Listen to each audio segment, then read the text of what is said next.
Many cultures of past times believed that everyone had a double, a soul that, in animal or human form, could leave the physical body while it was sleeping or in a trance.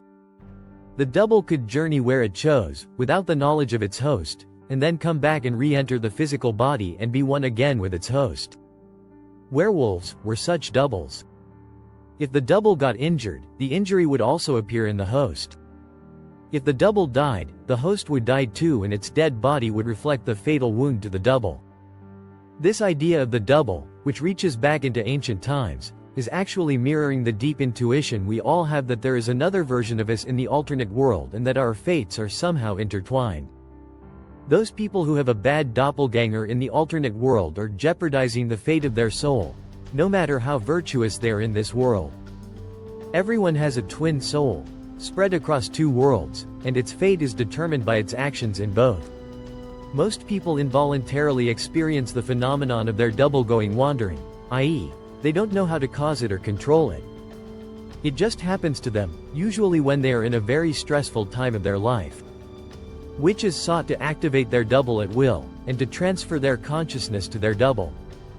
It was the witch double that flew on a broomstick. The host witch was fast asleep elsewhere, or even in an induced coma, since the greater the stupor, the greater the freedom of the double. Vampires were masters of the double, given that they spent most of their time in coffins, in an undead state, as close to death as is possible without actually being dead. Their double could convert into bats, dogs, wolves and so forth, and roam the world during the day while the vampire was in its coffin protecting itself from the deadly sunlight. Many pagan cultures saw the soul as comprising three parts. 1. The physical life soul, which always accompanies the physical body.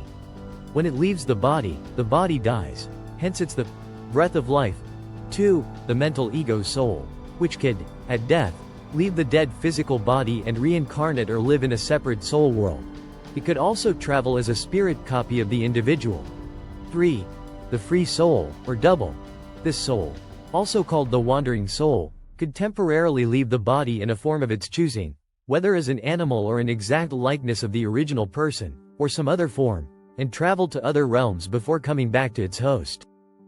Researcher Claude Lecouteux said that the double is an independent alter ego freed from the body when the body is dulled by sleep, frozen in trance, weakened by illness, or immobilized in coma.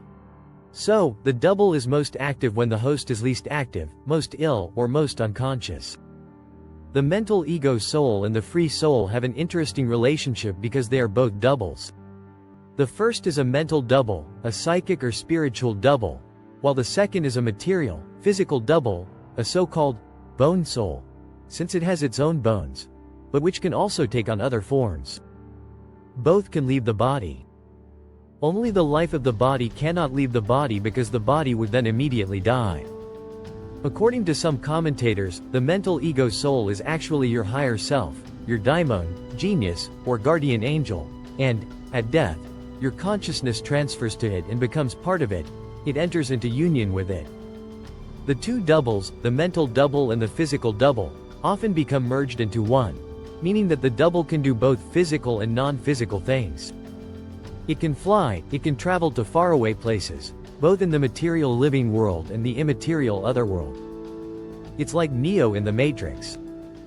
Claude Lecouteux wrote, to the pagan Germanic and Celtic mindset, man remains permanently in contact with the supernatural side of reality through the intermediary of his double or doubles. So apparitions, visions and dreams become not fabrications, but instead evidence of reality. If the soul connects the Christian to God, the double links the pagan to the entire cosmos, including the otherworld. But the otherworld, it seems, rather than being the world of the gods, is that of the dead, from where all knowledge comes. It is the reservoir of the potentialities of each individual and each family. All doubles are connected to each other in the invisible world, which is why they can instantly communicate with each other and affect each other. The material double is usually invisible except to sensitives, those with second sight, but it can also make itself fully corporeal and visible to all. If it suffers a wound, the physical body of the host will bear those marks too, meaning that the host and double always remain umbilically connected. It's said that the physical double, the bone soul, can survive the death of its host since it has its own bones to support and carry it, but that it finally dies when the host body completely disintegrates. Unlike the physical double, the spiritual double is immortal. Claude Lotouto said of the soul as a triple entity.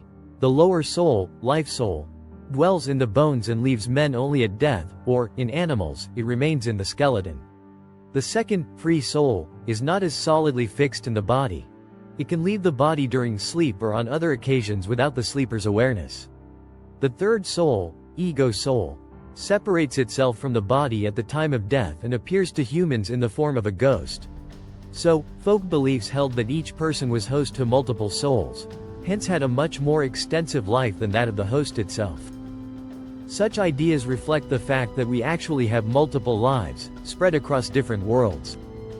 Some parts of our complex soul move on to the next world after death. Some do not, hence the notion of the undead.